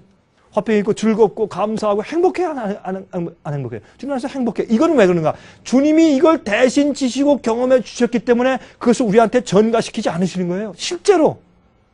그래서 우리 마음 가운데 화평이 있는 것이에요. 그 나쁜 죄를 그렇게 지었는데도. 그러니까 뭐냐면 내가 남을 사기치거나 거짓말하거나 남을 때렸을 때도 죄책감이 그런데 예수님은 우리 죄를 다 끌어안으신 거예요. 도적질 했을 때 생기는 죄책감. 살인했을 때 생기는 죄책감. 사기칠 때, 도적질할 때, 거짓말할 때, 남을 이용할 때, 간음할 때, 우상숭배할 때 모든 죄를 지었을 때 그 죄책감을 떨리는 심정을 예수님이 다 끌어안고 책임져 주시니까 언제부터? 겟세마네 동산부터 예수님께서 영혼이 떨리신 거예요. 그래서 피땀이 흘러요. 피땀은 언제 나요? 고민할 때. 우리의 죄책감을 대신 져주실 때 막 고민할 때 피땀이 흘릴 정도로 그게 그렇게 힘드셔서 영혼이 큰 무거운 죄책감이 확 눌려가지고 죄를 모르시는 그 화평스러운 예수께서 갑자기 죄책감이 들어오기 시작하는 거예요. 우리 대신 죄를 지시느라고. 그래서 십자가에서 나의 하나님 어째 나를 버리십니까? 버림받은 죄인으로 대신해서 돌아가 주신 것이에요. 실제적으로 나의 죄를 책임지어 주신 거예요, 예수님께서. 실제적으로. 그것이 상징적이 아니라 진짜로 예수님이 근데 하나님은 고통을 못 받고 하나님 죽을 수 없으니까 인간이 되어 오셔서 우리에게 삶의 모본을 보여주시고 성령이 충만하면 이렇게 마귀를 이기고 죄를 이길 수 있다. 너희도 할 수 있어. 라는 걸 보여주신 것이고 또 우리 죄를 지시고 십자가 돌아가시는 실제 그 경험을 예수님의 생각과 감정과 영혼 속에서 실제로 경험해 버리셨단 말이에요. 우리 대신해서. 그거를 우리가 믿음으로 주님 감사해요. 어떻게 내 그 책임을 다 가져가셨어요, 주님. 감사해요 주여 할 때 어떻게 해요? 주님께서 내가 너의 죄를 대신 진 것을 내가 믿느냐? 내가 믿습니다 주여 할 때 주님께서 그래 너의 믿음을 내가 의로 여긴다. 그리고 우리가 주 앞에 무릎을 꿇을 때 보세요. 회개하고 주님께서 내 죄를 대신 책임지신 것을 내가 알고 감사하며 무릎 꿇는 사람이 주님 이제부터 내가 내 마음대로 살겠어요 그래요? 이제부터 내가 주님만 위해 살겠어요. 이렇게 되는 것이죠. 예를 들어서 내가 100마일로 막 달리다가 경찰이 왔어. 딱 붙잡았어. 미안합니다. 나 지금 돈이 없고 내가 지금 200불 이거 내면 내가 지금 돈이 하나도 없는데 제발 봐주세요. 이렇게 하니까 경찰이 가만히 보고 그래 내가 이번엔 봐주겠어. 조심하시오. 하고 용서해줬어요. 그러면 내가 고맙습니다. 하고 가면서 야 내가 용서받았으니까 이젠 110마일로 달리자. 그래요? 아니죠. 용서받은 것은 왜 용서해 주는 것이에요? 다신 그렇게 하지 말라고. 그래서 그 가늠한 여인한테 내가 나도 너를 정죄치 아니하노니 가서 다시는 죄를 범치 말라. 그게 구속의 의미예요. 우리가 예수님의 십자가의 의미를 정말 이해하고 감사하고 경험하면 우리가 어떻게 해요? 내 죄로 물든 영혼이 치료가 돼요. 뭘로? 사랑으로. 난 주님 다신 그렇게 하고 싶지 않아요. 날 도와주세요. 날 고쳐주세요. 내 약한 심정을 고쳐주시고 그 악한 죄의 파워에서 날 해방시켜주세요. 쓰러지면 어떻게 해요? 마음이 아파. 주님 난 이런 사람이야. 날 도와주세요. 난 할 수 있다고 믿어요. 주님의 능력을 믿습니다. 복음의 능력을 믿습니다. 이렇게 되는 것이 십자가를 경험한 사람들이에요. 죄책감의 경험을 주님께서 대신 해주셨다. 요한복음 19장 32절부터 34절 보세요. 군병들이 가서 예수와 함께 못 박힌 첫째 사람과 또 그 다른 사람의 다리를 꺾고 두 강도 다리를 꺾고 왜? 죽으라고. 안 죽었으니까. 안 죽었으니까 다리를 꺾는데 그냥 꺾어요. 그냥 꺾어요? 아니에요. 이런 몽두를 가서 때려가지고 다리를 분질러 버린 거예요. 이걸. 그래가지고 이 무릎을 부러뜨려 버리니까 어떻게 해요? 이거를 십자가에 쥐고 있을 때 이거 이렇게 지탱하는 힘이 없잖아요. 부러졌으니까 촥 쳐질까요? 촥 쳐지니까 이렇게 쳐지니까 허파가 쫙 오므라드니까 숨을 쉴 수 없어서 빨리 죽어버려요. 십자가에 못 박힌 사람들은 그래서 빨리 죽으라고 다리를 몽둥이로 쳐서 뼈를 부러뜨려서 빨리 죽은 거예요. 그런데 예수님께 가보니까 예수님이 이미 죽은 것을 보고 다리를 꺾지 아니하고 그래서 성경 예언 가운데 예수님은 뼈가 꺾이지 않는다고 했죠. 그렇죠? 그 중 한 군병이 창으로 옆구리를 찌르니 곧 피와 물이 나오더라. 아, 나의 죄의 죄책감을 대신 책임지심으로 심장이 터져 돌아가신 예수님. 그 사람을 우리가 어떻게 이해해야 될까요? 그분이 예수님이에요. 네? 그러면 내 죄를 대신 지셨다. 그것뿐만이 아니고, 그렇게까지 하신 예수님이 나를 지금 어떻게 취급하실까? 예수님은 어제와 오늘과 영원히 동일한 분이죠? 그러면 예수님이 돌아가실 때만 그렇게 해주시고, 지금은 그렇게 안 하시나? 동일하게 나를 그렇게 보아주시고 이해해 주시는 것이에요. 그러므로 우리가 멸망당하는 사람은요, 전적으로 그 죄인 책임이야. 예수님의 사랑은 크고 넓고 기다리고 그렇게 자비로 우리를 안아주시는데 얼마나 거절하면 멸망을 당할까? 근데 앞으로 구원받는 자가 많아요? 멸망당하는 자가 많아요? 멸망받는 자가 훨씬 더 많아요. 이게 이상한 일이죠. 왜요? 예수님의 십자가 사랑을 이해를 못해. 왜요? 그 이기적에만 사람은 왜 죽는 자서 이기적이에요. 모든 걸 자기를 위해서 이기적이요. 끌어안고 모으고 자기만 위해서. 남이 날 잘해줘야 돼. 안 그러면 내가 불행해. 남이 날 높여줘야 돼. 안 그러면 내가 불행해. 내가 더 많이 가져야 돼. 더 많이 칭찬받아야 돼. 더 많이 인정받아야 돼. 전부 다 나. 이게 이기심이에요. 그렇게 사니까 불행한 거예요. 그러다 어떻게 싸우고 지지볶고 날 위해 살기 때문에 항상 죄를 짓는 것이에요. 죄의 근본은 뭐 이기심이에요. 그러니까 죄를 짓는 것이에요. 그러나 십자가의 의미로 치료받으면 어떻게 돼? 생의 목적이 달라져. 제가요, 목사로 살면서 우리 생애 가운데 회개 경험이 몇 번 있을 수 있죠. 어릴 때 회개하고 조금 더 커서 회개 경험을 몇 번 할 수 있어요. 저도 제 일생 가운데 회개 경험이 몇 번 있어요. 저는 고등학교 때도 정말 회개하고 주 앞에 마음을 바친 그런 경험도 있고, 대학교 때도 그런 경험이 있고, 그 다음에 제가 커서도 미국 와서도 그런 경험이 있고, 근데 제가 목사가 됐을 때, 제가 회개했을 때, 제가 십자가의 의미를 정말 조금 더 깊이 이해했어요.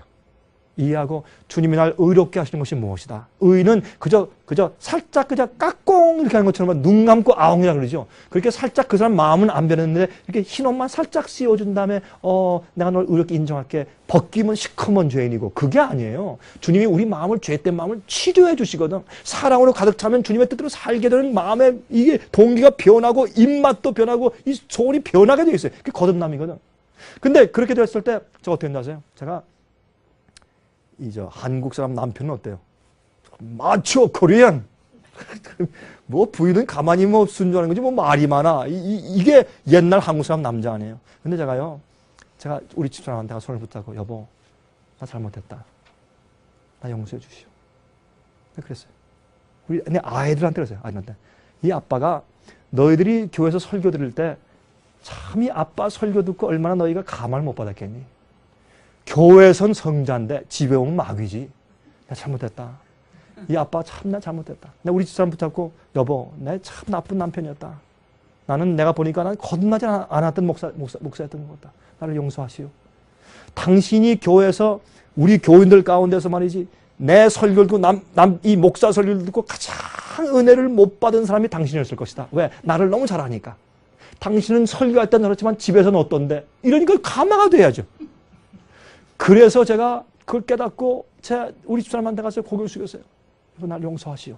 아이들한테. 내가 교인들 앞에 그랬어요. 여러분들 날 용서하시오. 내가 그랬어요. 용서는 우리를 치료해줘. 우리를 치료해줘. 그게 구속이에요. 그게 구원의 의미예요.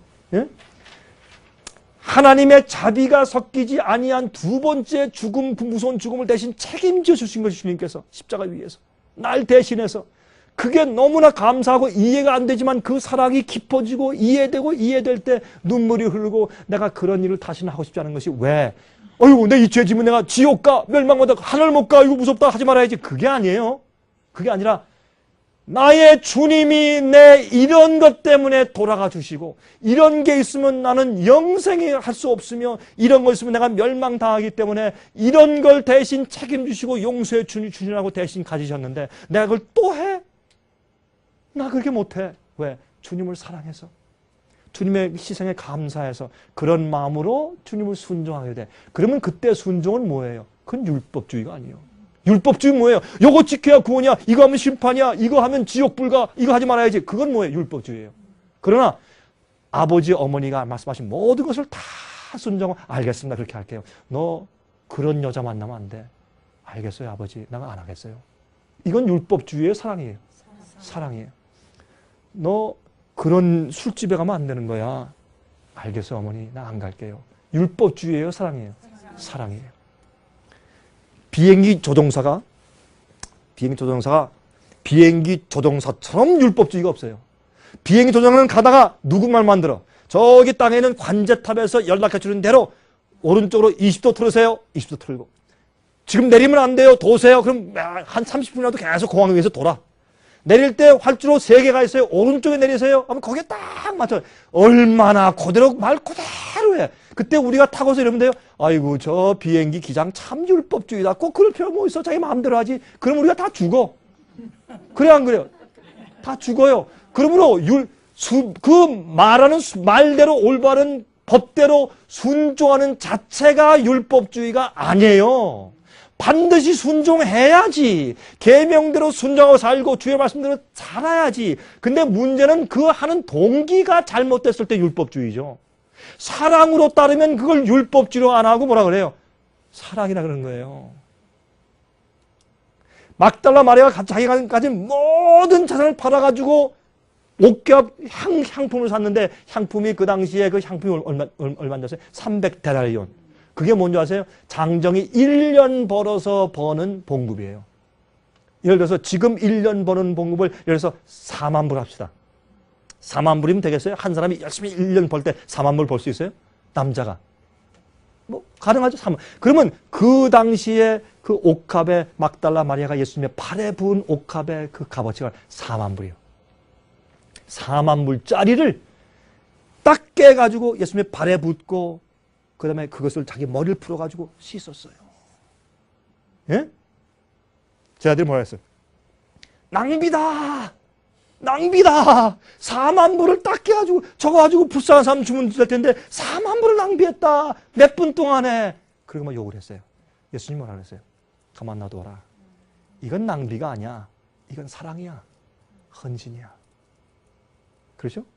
우리가 주님 위해서 내 생애를 다 바쳐서 주님을 따라가면 남들은 아이고 저거 뭐 다 십자로 구원받았는데 무슨 뭐저 율법주의를 뭐 이거 지키고 저거 지키고 뭐 저래? 아니에요. 하나님께서 뭐래? 그게 사랑이야. 너희가 나를 사랑하면 내 무엇을 지키라? 계명을 지키라. 그건 율법주의가 아니란 말이에요. 이건 마귀가 그런 사상을 갖다 교회에 딱 집어넣어가지고 사람들이 갖다 뭐 그래 그게 뭐야? 이미 구원받았는데 찬송 부르고 기뻐하면 되는 것이지 뭘 따라하고 순종하고 그게 무슨 필요가 있어? 이렇게 만들어 놓은 것이 마귀 짓이란 말이에요. 그러니 십자가를 얼마나 마귀가 곡해시켜 놓았느냐 말이에요. 그렇죠? 예수님의 죽음은 인류에게 두 번째 기회를 허락해 주셨어요. 왜? 무슨 기회? 두 번째 기회를 주신 이유? 죽은 자가 죄에서 벗어나 의롭다 하심을 얻고 사망이 죄의 세력이 다시 그를 주장하지 못하게 만드는 것이에요. 그렇죠? 그런 경험을 하게 되는 것이에요. 자, 이제 저기 끝내야 되겠어요. 이와 같이 너희도 너희 자신을 죄에 대하여는 죽은 자여 그리스도 예수 안에서 하나님을 대하여는 산 자로 여길지어다. 너희 지체를 의의 병기로 하나님께 드리라. 이게 속죄받고 구속받고 치료받은 예수님의 십자가를 알고 그 의미가 무엇인지 알고 사는 사람은 죄의 파워에서 해방되는 것이에요. 죄가 너희를 주관치 못하리니 이는 너희가 법 아래에 있지 아니하고 은혜 아래에 있습니다. 이 말을 하면서 우리는 은혜 아래에 있으니까 죄를 계속 범해도 하나님께서 다 봐주시고 덮어주시니까 그건 상관없어. 이게 되게 이렇게 얘기해요. 예수를 믿는 사람들은 십자가를 믿는 사람들은 어떻게 해요? 우리가 죄를 져도 그게 이미 다 은혜 아래에 있으니까 죄가 안 돼. 다 이렇게 말을 하잖아요. 그러면 똑같은 죄를 짓는데 십자가를 믿는 사람에겐 죄가 안 되고 예수를 안 믿는 사람에겐 죄가 되고 그러면 얼마나 불공평해요. 비합리적이죠. 그건 잘못된 생각이죠.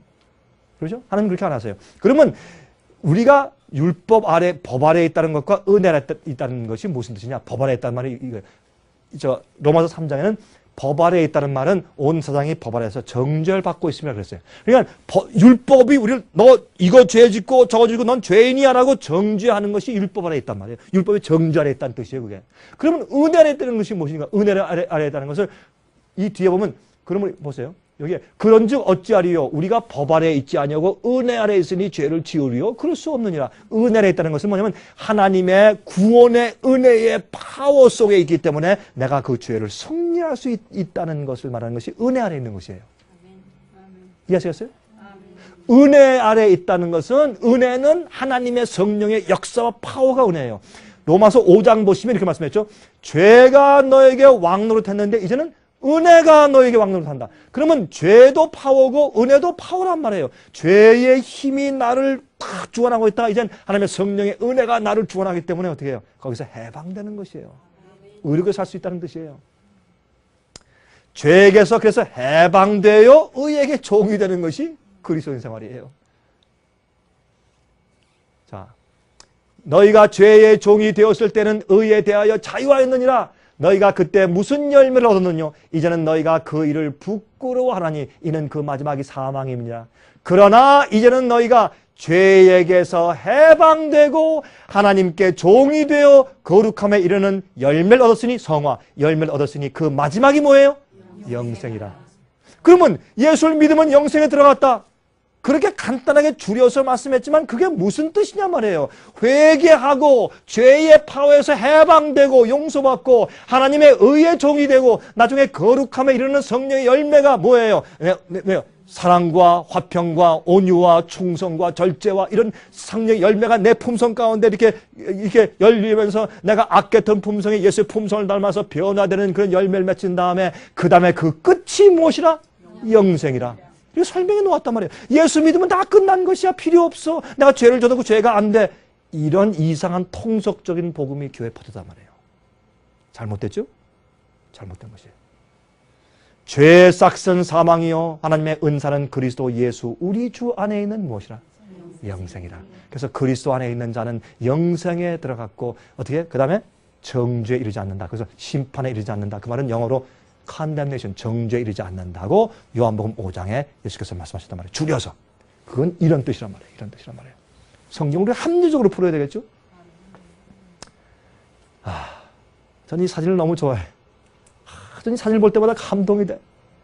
이 가시관 쓰시고 정말 이 지구를 끌어안으신 예수님. 정말 지구를 끌어안았는데 그 지구 속에 나를 끌어안으신 예수님. 제가요, 저기 예루살렘에 있는데 그쪽 가니까 거기에 유대 광야가 정말 있는데 예루살렘에 보면 거기 가면 여러분 예루살렘에 가면요 사실은 볼 게 없어요. 너무 상술로 이렇게 해놔서 어디가 어딘지 모르고 너무 아주 복잡해서 저는 예루살렘에 그 관광 가는 건 별로 제가 추천을 안 해요. 근데 저는 제가 옛날에 그런 기회 남이 좀 저를 도와줘서 그런 기회에서 한번 가본 적이 있어요. 여러 예전에. 근데 가서 보면 거기에 사람들이 가시 미연령을 만들어서 팔았어요. 파는데 보면 나 그거 꼭 사고 싶은데 제가 못 사왔어요. 사려고 그러다가 저걸 어떻게 넣고 갈까 해서 제가 안 샀는데 유대 광야의 가시는 길어요. 가늘고 길어. 그걸 어떻게 엮어서 가시관을 만드는지 몰라요. 그래서 팔아요. 그래서 제가 그걸 가만히 보면서 한참 생각을 했어요. 야, 예수님이 저런 가시관을 쓰셨다. 그 조롱하기 위해서는. 로마 군인들이 조롱하기 위해서 그걸 엮을 때 아마 손에서 피 났을 거 아니에요. 다 엮어가지고 예수님께 씌울 때 어떻게 했겠어요? 예수님, 주여 이거 씌울 때 좀 아픕니다. 참으세요. 그렇게 했겠어요? 그냥 와가지고 그냥 꽉. 그때 예수님이 그게 이 관자놀이 꽉 찔러서 할 때 피가 흐를 때 여러분 가시로 여기에 이 머리에 꽉 박아둬 보세요. 정신이 있어요? 없어요? 정신이 없어. 그럴 때 예수님께서 정신을 잃지 않으셨어요. 왜? 우리 죄를 지셔야 되니까. 꽉 할 때 예수님께서 그때 어떻게 했는지 아세요? 아버지, 저들을 용서해 주세요. 저들이 몰라서 그렇습니다. 십자가를 지고 왔을 때 쓰러졌어요. 채찍을 때리면서 일어나라고 할 때 예수님이 어떻게 했어요? 아버지, 저 사람이 몰라서 그래요. 용서해 주세요. 십자가 못 박힐 때 땅땅 못 박을 때 예수님께서 아버지시여 저들을 용서해 주세요. 저들이 몰라서 그래요. 그게 왜 그러느냐? 예수님께서 아버지 저들을 용서해 주십시오. 저들이 몰라서 그렇습니다. Father, forgive them, for they do not know what they do. 그 얘기할 때 그게 헬라 말로 현재 분사형으로 기록되어 있어요.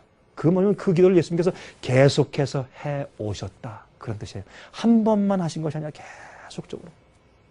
지금도 주님께서 우리를 향해서 그렇게 기도하세요. 아버지, 저들을 용서해 주세요. 몰라서 그래. 내가 저들을 향해서 치룬 내 희생과 십자가의 뜻이 무엇인지 몰라서 그래요. 아버지, 내가 저들에게 성령을 도줘서 깨닫게 해서 저들의 세계에서 나를 구원할 때까지 좀 참아주세요. 아버지, 참아주세요. 그래서 예수님이 지금 안 오시고 아직도 참고 계시는 것이에요. 그런데 요 참는 은혜 기간이 멀리 안 가요. 언젠간 끝나버려요. 그때 이 세상 사람들이 살 때 먹고 마시고 생각하고 다 직장 다니고 다 살고 있는데 나도 모르는 사이에 하늘에서 은혜 시간이 끝났어요. 두려운 일이에요? 두려운 일이에요. 그래서 오늘이라고 부르는 이 날이 너의 무슨 날이라? 구원의 날이라. 그래서 여러분들 우리가 죄를 져서 멸망당한 것이 아니라 회개하지 않아서 멸망당해요. 여러분 오늘 밤 이렇게 하시겠어요? 주여, 나는 죄인입니다. 나를 받아주세요. 내가 주님의 십자가를 받아들이고 주님의 십자가를 더 이해하기 원하니까 성령님 내 속에 오셔서 나를 가르쳐 주시고 십자가의 의미를 점점 깊이 이해하게 해주세요. 그리고 나를 죄를 미워하게 해주세요. 내가 회개합니다. 전부여 의지 없어서 손 들고 옵니다. 주 나를 박대하시면 내 어디 가리까. 하나님의 은혜와 용서가 여러분 생활 가운데 충만하셔서 십자가를 깨닫는 의미가 여러분 생활 가운데 매일매일 깊어지시기를 제가 간절하게 바랍니다.